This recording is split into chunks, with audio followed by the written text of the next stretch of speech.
नमस्कार साथियों, कहानी मेरी जुबानी में आज प्रस्तुत है सुभद्रा कुमारी चौहान जी द्वारा लिखित कहानी जंबक की डिबिया।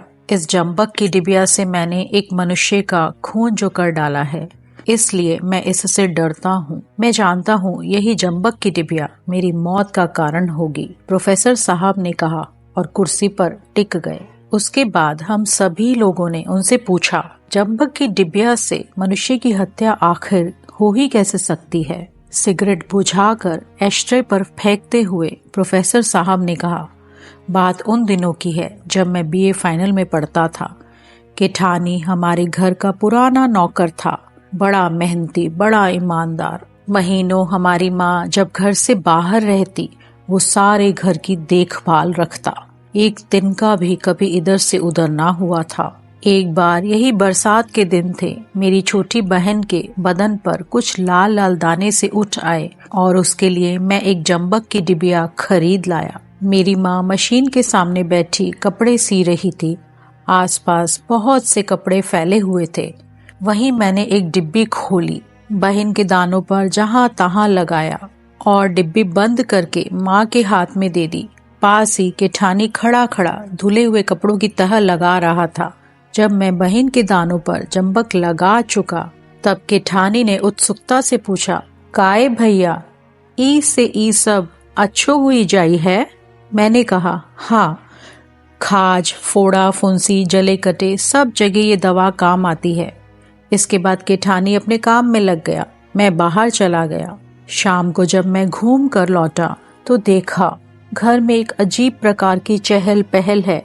माँ कह रही थीं, बिना देखे किसी को कैसे कुछ कहा जा सकता है? कहाँ गई कौन जाने? बड़ी बहन कह रही थी, उसे छोड़कर और ले ही कौन सकता है? कल उसकी भावज आई थी ना, उसके लड़के के सिर में बहुत सी फुंसियां थी।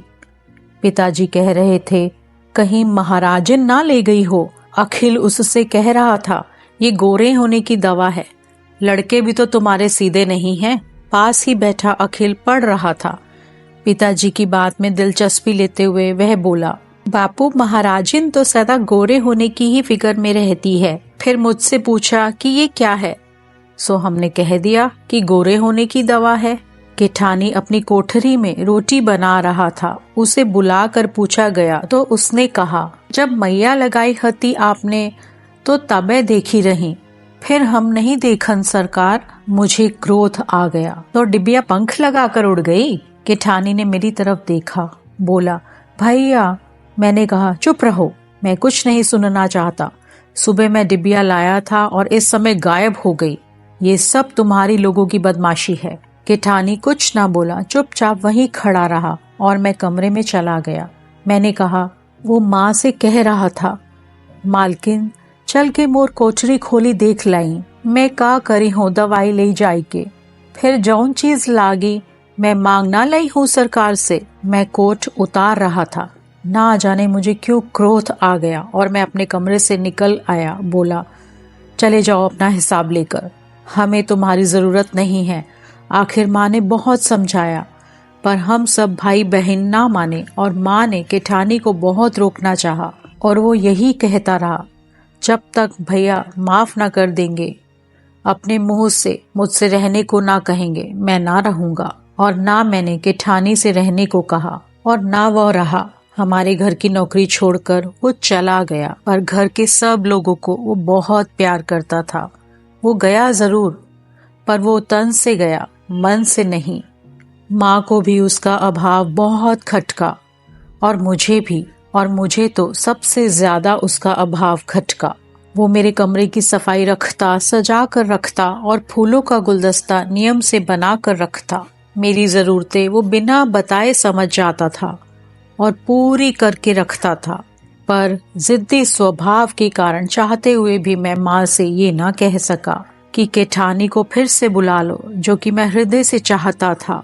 एक दिन माँ ने कहा कि केठानी राय साहब के बंगले पर गारा मिट्टी का काम करता है। मैंने सुना, मेरे हृदय में ठेस सी लगी। बूढ़ा आदमी, डगमग पैर, भला वो गारा मिट्टी का काम कैसे कर सकेगा? फिर भी चाहा कि यदि माँ कहें कि केठानी को बुलाए लेती हूँ तो मैं इस बार जरूर कह दूंगा कि अच्छा बुला लो, पर इस बार माँ ने केवल उसके गारा मिट्टी ढोने की खबर दी और केठानी को फिर से नौकर रखने का प्रस्ताव ना किया। एक दिन मैं कॉलेज जा रहा था, देखा केठानी सिर पर गारे का तसला रखे चाली पर से कारीगरों को दे रहा है।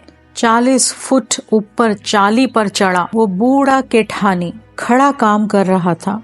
मेरी अंतरात्मा ने मुझे काटा। ये सब मेरे कारण है और मैंने निश्चय कर लिया कि शाम को लौटकर माँ से कहूँगा कि अब केठानी को बुला लो। वो बहुत बूढ़ा और कमजोर हो चुका है। इतनी कड़ी सजा उसे ना मिलनी चाहिए। दिन भर मुझे उसका ख्याल बना रहा। शाम जरा जल्दी लौटा। रास्ते पर ही राय साहब का घर था। मजदूरों में विशेष प्रकार की हलचल थी। सुना कि एक मजदूर चाली पर से गिरकर मर गया। पास जाकर देखा वो केठानी था। मेरा हृदय एक आदमी की हत्या के बोझ से बोझिल हो उठा। घर आकर माँ से सब कुछ कहा। माँ, उसके कफन के लिए कोई नया कपड़ा निकाल दो। माँ अपने सीने के कपड़ों की पोटली उठा लाई। नया कपड़ा निकालने के लिए उन्होंने ज्यों ही पोटली खोली, जंबक की डिबिया खट से गिर पड़ी। साथियों, इस कहानी से आपने क्या सीखा?